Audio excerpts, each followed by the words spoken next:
艾克在《通往奴隶之路》一书中写道：“若是想实现计划经济，只需要将社会变成监狱即可。”实际上，中共已经成为了一个关押着数十亿奴隶的监狱。广东海珠区的打工者受够了中共的管制，推翻了革命违党，上了街。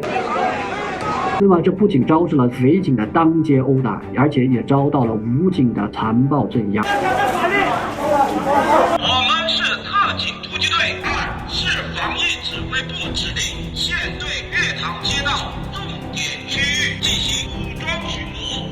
这样的地方不是人间地狱又是什么呢？当公民维护正常的生存权利的时候，推街上墙又算得了什么呢？同胞们，加入灭共者的行列，让我们一起打碎这人间炼狱，消灭中国共产党，这是我们通往自由之路的唯一选择。